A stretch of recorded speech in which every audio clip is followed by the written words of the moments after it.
We were there all the time. We had access to Cartier all the time. We saw the wounds start from nothing. The supernatural is real, and these people experienced it firsthand.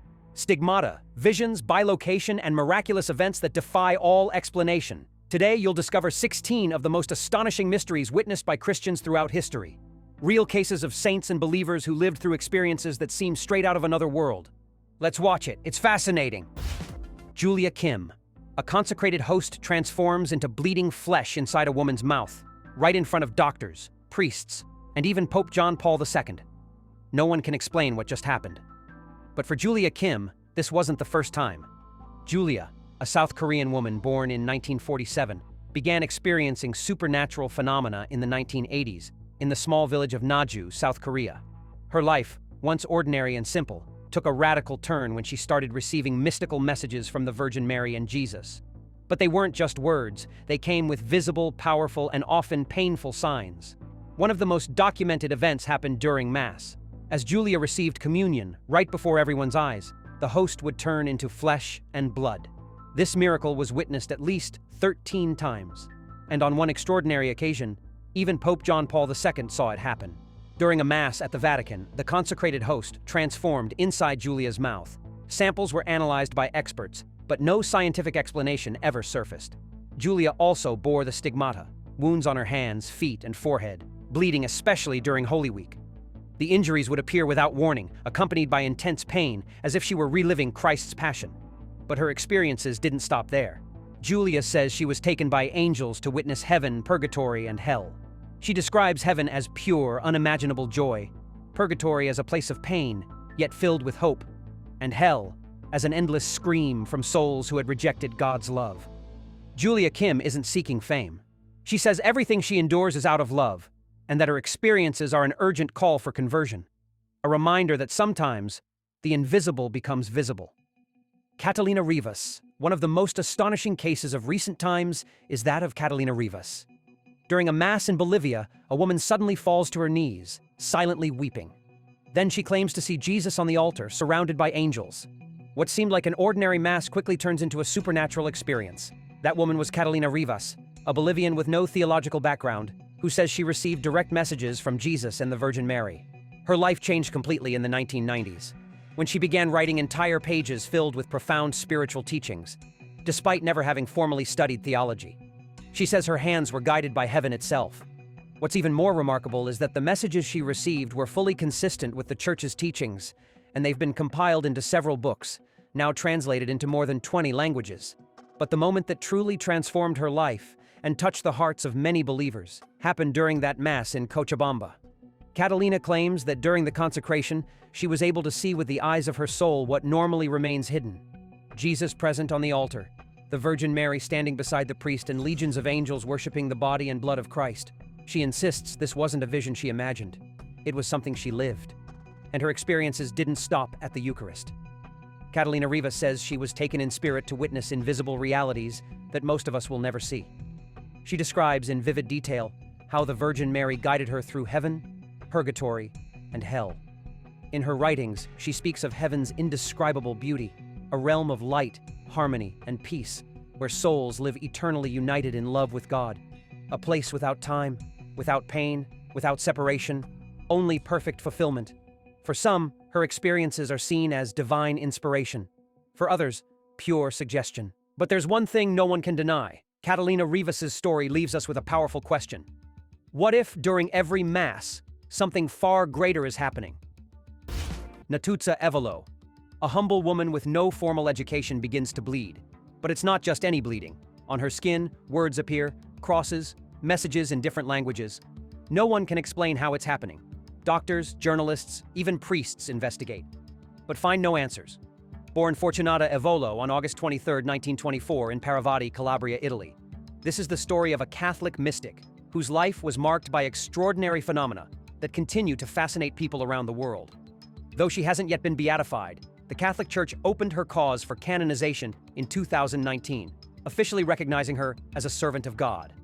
From an early age, Natuzza displayed remarkable mystical gifts. At just 5 years old, she began having divine conversations. By age 10, mysterious marks started appearing on her wrists and feet. signs that would later become stigmata during Lent, intensifying on Good Friday. But what truly set her apart was a phenomenon called hemography, religious words, images, and symbols miraculously formed in her own blood, often on cloth or handkerchiefs. Science offered no explanation, and the phenomena drew attention from researchers, doctors, and theologians alike. Beyond the stigmata, Natuzza experienced other extraordinary events. Bilocation, being in two places at once, ecstasies, frequent visions of Jesus, the Virgin Mary, saints, and souls from purgatory. She claimed she could distinguish souls from heaven, purgatory, and hell, and even received messages in foreign languages she had never learned, which her guardian angel would help her translate. In 1944, Natuzza had a vision asking her to build a church dedicated to the Immaculate Heart of Mary, Refuge of Souls, along with a center for youth and the elderly. Years later, this dream became a reality through a foundation bearing that name, which evolved into a place of pilgrimage and social support for thousands. Despite her extraordinary gifts, Natuzza lived a simple life as a wife and mother of 5. Her home became a spiritual refuge, where hundreds came each day seeking healing or comfort. Many believed she could diagnose illnesses and offer divine guidance, calling her a living saint. Natuzza passed away on November 1, 2009, due to kidney failure. Her death was deeply mourned, and thousands came to pay their respects. Though skeptics have tried to explain her experiences through rare psychological conditions, like Gardner-Diamond syndrome, her legacy remains one of devotion, mystery, and faith. Natuzza Evolo's story is a powerful reminder of how mystical gifts can inspire hope, healing, and belief, even in the midst of suffering. Her path to sainthood continues as the Church examines her heroic virtues and the miracles attributed to her intercession. Marthe Robin, a young woman, lies motionless in her bed. She can't move, she can't eat, she can't even drink. And yet she survives for more than 50 years. She claims her only nourishment is the Eucharist. And most astonishing of all, every week she relives the Passion of Christ in her own body. This was the life of Marthe Robin, a French woman born in 1902 in the small village of Châteauneuf-de-Gallois. At just 16 years old, she began suffering from a mysterious degenerative illness that left her completely paralyzed. By 28, she was permanently confined to her bed. Marthe lived for decades without food or water, something that defies all medical explanation. According to those who cared for her, her only sustenance was the communion she received once a week. Doctors who examined her were left baffled. How could anyone survive so long without eating? But that was only the beginning.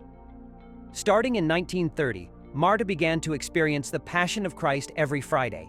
She physically relived the pains of the crucifixion, bleeding from her forehead, hands, feet, and side. She suffered silently, with tears and tremors, offering her pain for the conversion of sinners. Those who witnessed these moments said the room would fill with a sacred presence, impossible to put into words. From her bed, Marthe also received visions of heaven and the Virgin Mary. She became a spiritual guide to hundreds of people, including priests and bishops. Without ever leaving her room, she inspired the creation of over 60 foyers de charité, Catholic communities dedicated to evangelization and hospitality. Marthe passed away in 1981, and in 2014, the Church declared her venerable. Her life remains a mystery that continues to challenge the world. Can suffering, lived silently and with love, truly become a source of life for thousands? Saint Francis of Assisi. Francis of Assisi, born around 1181 in Italy, lived one of the most radical transformations in history, going from a wealthy, carefree young man to one of the most influential saints the world has ever known. His turning point came while praying in the crumbling church of San Damiano. There, he felt Christ speak to him, saying, "Francis, rebuild my church, which is falling into ruin." He took that call to heart. Literally, Francis gave up everything, even stripping off his fine clothes and returning them to his merchant father, to embrace a life of complete poverty.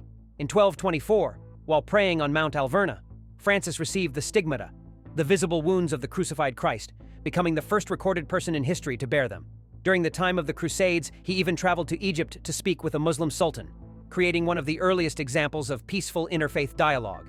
He went on to found 3 religious orders: the Franciscans for men, the Poor Clares alongside Saint Clare for women, and the Third Order for lay people, all committed to living the gospel through poverty, chastity, and obedience. Francis died on October 3, 1226, at the age of 44, nearly blind and physically worn down from a life of sacrifice. He was canonized just 2 years later by Pope Gregory IX. His legacy still echoes 8 centuries later, inspiring the name of Pope Francis himself and reminding the world of the power of humility, simplicity, and love for the poor and for nature. Saint Pio. This saint isn't just another name on the Catholic calendar. He might be the most fascinating and well-documented mystic of the modern era. Born in 1887 in the small Italian village of Pietrelcina, this humble Capuchin friar would forever change how we understand the supernatural. From an early age, Francesco Forgione, that was his real name, showed a deep, almost unexplainable connection to the divine. But no one could have predicted that this devout young man would become the center of spiritual phenomena that would baffle scientists for decades. In 1910, he was ordained a priest. But everything changed in 1918. While praying in front of a crucifix, Padre Pio received the stigmata, bleeding wounds on his hands, feet, and side, identical to those of the crucified Christ. The most shocking part? These wounds remained open and bleeding for 50 years, right up to the day he died, yet never became infected.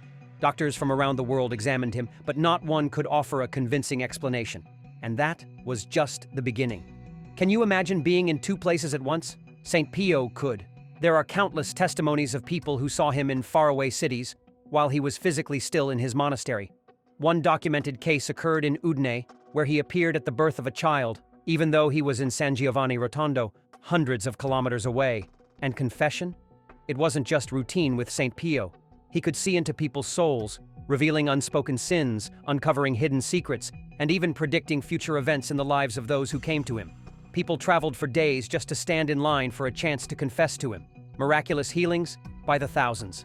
From terminal cancer to paralysis, countless people claim to have been healed after an encounter with the Capuchin friar. He also fought fierce spiritual battles. Eyewitnesses say his confrontations with demonic forces were like something out of a Hollywood movie, only real. But St. Pio's life wasn't without suffering. In the 1920s, the church itself launched an investigation, suspecting his stigmata might be a hoax. He was restricted from performing priestly duties and placed under constant surveillance. This dark night of his soul lasted years, but through obedience and humility, he endured. Eventually, all accusations were dropped. On September 23, 1968, St. Pio passed away. And in one final miracle, his stigmata disappeared entirely, without leaving a single scar. His canonization was one of the fastest in modern church history. Pope John Paul II beatified him in 1999 and canonized him in 2002 in front of more than 500,000 people. Today, his sanctuary in San Giovanni Rotondo welcomes over 7 million pilgrims every year, making it one of the most visited religious sites in the world. And his legacy lives on through the hospital he founded, the Casa Sollievo della Sofferenza, or Home for the Relief of Suffering, now considered one of Italy's top medical centers. Vicka Ivanković. She's undoubtedly one of the most prominent figures in the Catholic world, known for being one of the visionaries of the Marian apparitions in Medjugorje. Born on September 3, 1964, in Bilocation, Bosnia and Herzegovina, Vicka Ivanković is the oldest of 6 young people who claim to have seen the Virgin Mary back in 1981. At the time, Vicka was just 16, living in a small village near Medjugorje. Along with Ivanka Ivanković, Mirjana Dragicević, Ivan Dragicević, Maria Pavlović, and Jakov Cholo, she began experiencing daily apparitions of the Virgin Mary, experiences that would continue for decades and eventually turn Medjugorje into one of the most visited pilgrimage sites in the world. Vicka says she has received daily apparitions since June 24, 1981, and that the Virgin entrusted her with 9 out of 10 secrets, messages believed to contain future events that will impact humanity. Despite her spiritual fame, Vicka has always lived a simple, grounded life. She married Mario Mihatovic in 2002, and they have 3 children. Though she now lives in Grude, she continues to meet with pilgrims in her old family home in Medjugorje, where she shares her testimony and the messages she believes come directly from the Virgin Mary. Her life is a quiet but powerful witness, a bridge between the mystical and the everyday, faith and the unknown. Saint Teresa of Ávila. Saint Teresa of Ávila is known not only for her deep spirituality, but also for her bold role as a religious reformer. Born in 1515 in Ávila, Spain, her life was marked by an intense spiritual journey that led her to found the Order of Discalced Carmelites, a community rooted in simplicity, contemplation, and reform. She's famous for her mystical experiences and divine visions, which she captured in some of the most influential spiritual writings in history. Her most well-known works include The Book of Her Life, The Way of Perfection, and The Interior Castle. The Book of Her Life is a spiritual autobiography that chronicles her path to holiness. The Way of Perfection was written for the nuns in her convents, a practical guide to deepening one's prayer life. And the interior castle, written in 1577, is a mystical masterpiece that portrays the soul as a crystal castle, with each dwelling place representing a deeper level of union with God. She also authored The Foundations, a record of the many convents she established throughout Spain, often facing fierce opposition and challenges. In Concepts of the Love of God, she reflects on the Song of Songs, and her exclamations of the soul to God reveal her passionate and intimate prayer life. Even without formal academic training, Teresa immersed herself in the writings of great theologians like St. Augustine and St. Jerome, drawing from them to shape her own profound spirituality. Her influence on literature and Christian mysticism is beyond measure. To this day, her writings are read, studied, and treasured by people around the world. She was beatified in 1614, canonized in 1622, and in 1970, Pope Paul VI named her a Doctor of the Church, a rare title, especially for a woman. In fact, only 3 other women in Catholic history share that honor. Though some church leaders supported her mission, many were skeptical. Her reform of the Carmelite order sparked resistance, and she faced constant trials while founding new convents. But her unwavering faith and fierce determination carried her through, and her vision ultimately prevailed. Today, St. Teresa of Ávila remains a powerful voice on prayer, contemplation, and the courage to transform the Church from within. Anne Catherine Emmerich. Born in 1774 in a small German village, Anne Catherine Emmerich would go on to become one of the most extraordinary mystical figures in Christian history. From a young age, she displayed astonishing supernatural gifts. She understood liturgical Latin perfectly without ever having studied it, and could recall the details of her own baptism with remarkable clarity. While growing up in the fields of Westphalia, she developed a deep and intimate relationship with the divine, speaking with Jesus as naturally as other children played games. At 28, she entered the Augustinian convent of Agnettenberg, but her intense prayer-induced ecstasies often left the other nuns confused and uneasy. Everything changed in 1812 when the convent was suppressed due to the aftermath of the French Revolution. Forced to leave, she found refuge with a local widow, and it was then that her most mysterious experiences began. She started manifesting stigmata, open wounds on her hands, feet, and side that bled profusely on key liturgical days, especially Good Friday.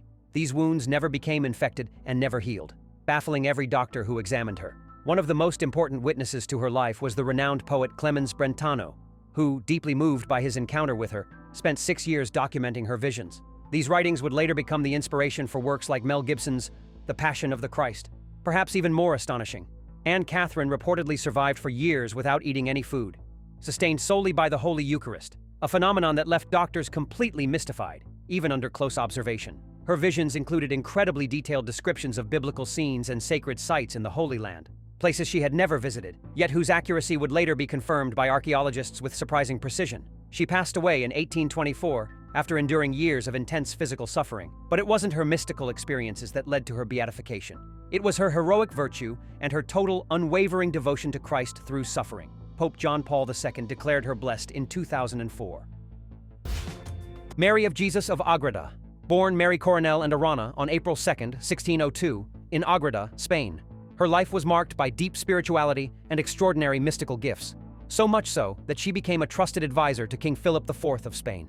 At just 16 years old, Mary entered the Conceptionist convent in her hometown of Ágreda, along with her mother and sister, and soon rose to become its abbess. Her leadership was remarkable. She not only managed the convent with wisdom and grace, but also expanded it and oversaw the construction of a brand new monastery in 1633, thanks to her initiative and the support of the local townspeople. But Mary of Jesus is best known for her spiritual masterpiece, The Mystical City of God, a 3,000-page account of the life of the Virgin Mary, which she claimed was dictated to her by the Virgin herself. This work remains a powerful testament to her faith and theological insight, especially since it contains no doctrinal errors, something theologians at the time found astonishing. Mary also maintained an extraordinary correspondence with King Philip IV, writing over 600 letters. These letters offer a unique glimpse into the religious, political, and cultural landscape of Spain's Golden Age and reveal the depth of influence she had even within the royal court. But her mystical life didn't stop there. Mary of Jesus was said to possess the gift of bilocation, the ability to be in 2 places at once. According to legend, she spiritually traveled across the ocean to the lands we now know as New Mexico, Texas, and Arizona, where she appeared to Native American tribes wearing a blue cloak, earning her the name the Lady in Blue. These mysterious encounters led to many conversions, and while her visions drew the attention of the Inquisition, she was ultimately cleared, and her reputation only grew stronger. Mary of Jesus passed away on May 24, 1665, in her hometown. Her incorrupt body is still preserved in the Conceptionist convent, where many faithful continue to venerate her. In 1673, Pope Clement VI declared her venerable, a major step towards sainthood. Her legacy lives on, not only as a mystic and spiritual writer, but as a woman who left a lasting mark on Catholic history, literature, and the religious imagination of two continents. Saint Gemma Galgani. Born in 1878 in Camigliano, Italy, Gemma grew up in a home deeply rooted in faith. But her childhood wasn't without hardship. At just 7 years old, she lost her mother, a painful moment that drove her closer to prayer and deepened her relationship with God. That early loss didn't break her. It strengthened her, preparing her for the trials that lay ahead. As she grew older, Gemma faced serious health issues that left her partially paralyzed. But in 1899, after praying a novena to Saint Margaret Mary Alacoque, she experienced a miraculous healing. That moment not only restored her physically, it affirmed her belief that suffering could be offered for the salvation of sinners. But what truly makes Gemma's story extraordinary are her mystical experiences. She received the stigmata, invisible wounds that mirrored those of Christ's passion. She spoke with Jesus, the Virgin Mary, and her guardian angel, not metaphorically, but through profound spiritual encounters that shaped every part of her life. Although her health prevented her from joining a religious order, Gemma lived as a Passionist tertiary, dedicating her life to prayer, penance, and total union with God. Her quiet holiness left a powerful impression on everyone who knew her, and after her death, many began to call on her intercession in times of need. Gemma passed away in 1903 at just 25 years old, but her legacy lived on. She was beatified in 1933 and canonized in 1940, becoming the first female saint of the 20th century. Today, she's honored as the patron saint of students, pharmacists, and those suffering from back pain and migraines. Her life reminds us that even the deepest pain can become a pathway to grace, and that age, illness, or obscurity can never limit the power of a soul fully given to God. Luisa Piccarreta. From a very young age, Luisa Piccarreta showed a deep inclination toward prayer and meditation. At just 9 years old, she received her first communion and confirmation, moments that greatly deepened her faith and her connection with God. But everything changed when she turned 13. Luisa began to experience a mysterious and intense state of suffering that left her bedridden, a condition that would last for more than 60 years. She described it as a voluntary prison, where she lived nourished only by the Holy Eucharist, thanks to a special dispensation granted by Pope Leo XIII and later confirmed by Pope Pius X. Despite being confined to her bed, Luisa became known for her extraordinary spiritual revelations, visions and conversations with Jesus and the Virgin Mary. According to her writings, Jesus asked her to record these mystical experiences, which resulted in more than 2,000 chapters compiled into 36 volumes. These writings form the foundation of what she called the kingdom of the divine will, a future era in which souls will live in perfect harmony with God's will, much like Adam and Eve before the fall. It's a vision of spiritual restoration and divine union that has deeply inspired thousands. Luisa lived a life of profound holiness, always obedient to the Church. She was guided by a series of confessors appointed by her bishop, including the Blessed Annibale Maria di Francia, who became one of her most important supporters. Her spiritual legacy continues to grow. The cause for her beatification was officially opened in 1994, and many now look to her as a model of trust, surrender, and total union with God.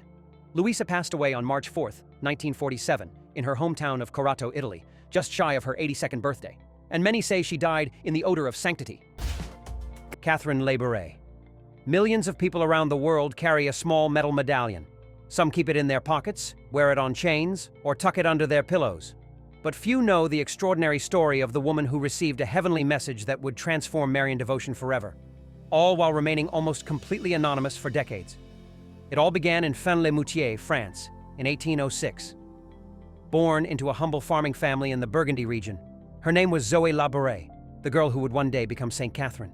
At just 9 years old, her world was shaken by the sudden death of her mother. Heartbroken, young Zoe climbed onto a chair, reached up to a statue of the Virgin Mary, and through her tears whispered a vow. "Now, you will be my mother." That moment would define her life. Years later, after caring for her family and standing firm against her father's objections, she followed her calling.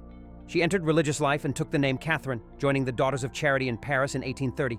What happened next would mark a turning point in Catholic devotion. On the night of July 18, 1830, Catherine was awakened by a glowing child who led her to the chapel of the convent.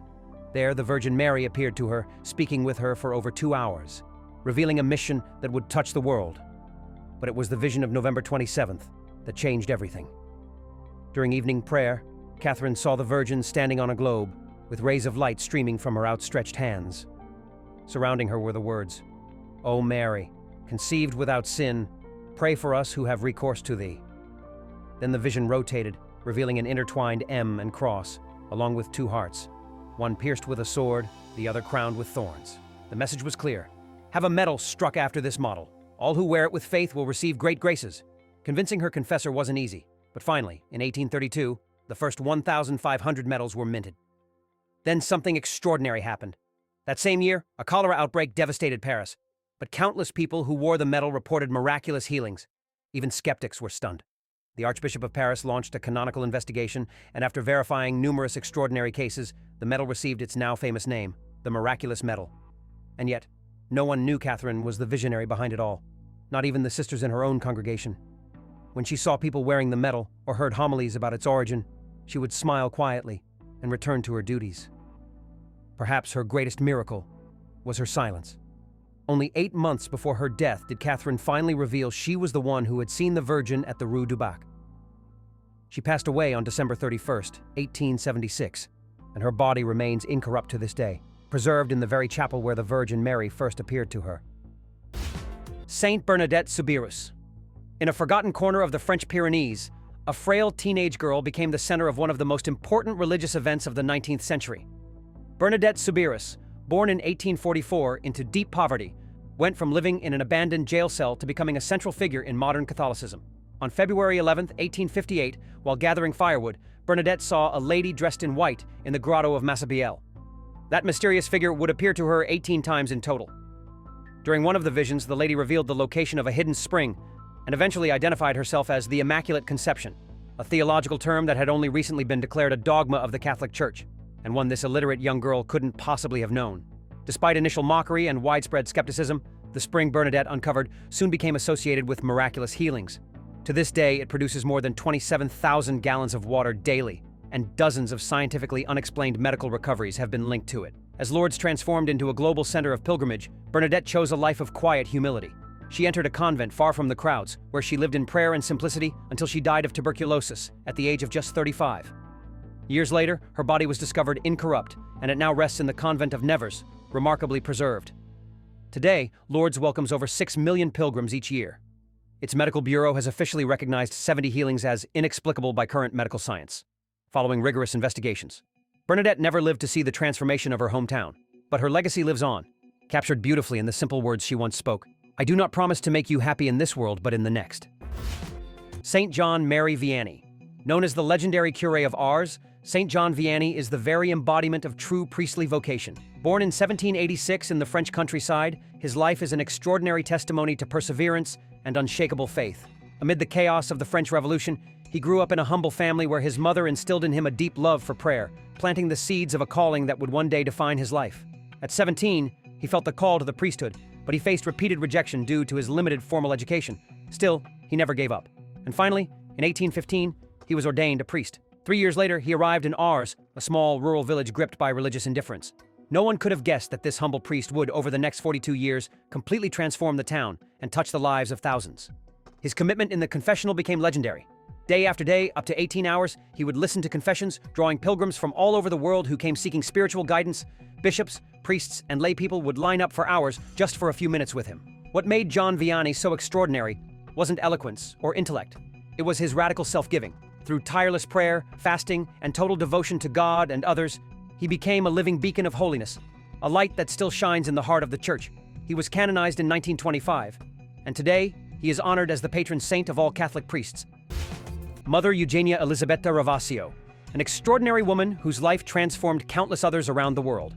Born in 1907 in a small Italian village, Mother Eugenia's story defies convention.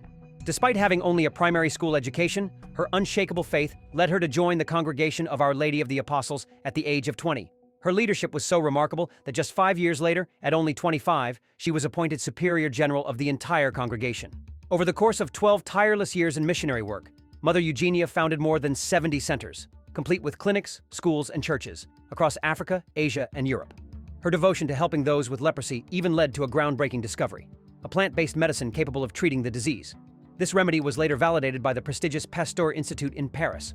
But perhaps the most profound moment in her life came in 1932, when she claimed to receive a direct message from God the Father, titled, "The Father Speaks to His Children." After 10 years of intense investigation, the Church approved this unique revelation, a rare and powerful affirmation that placed Mother Eugenia among the most spiritually impactful figures of her time. She passed away in 1990, but her legacy continues to inspire, a living testimony to the transformative power of faith, courage, and selfless service. And with that, we conclude our journey through the lives of these remarkable figures, men and women whose legacy is marked by miracles and unwavering faith. From the visions of Saint Bernadette to the quiet heroism of the Curé of Ars, each of their lives reminds us that holiness is not just a lofty ideal, it's a real, transformative path. If you enjoyed this video, don't miss what's coming next. Click the links on screen to explore more powerful stories and subscribe for more inspiring content. And don't forget to hit the notification bell so you never miss an upload. Thanks for watching, and we'll see you in the next one.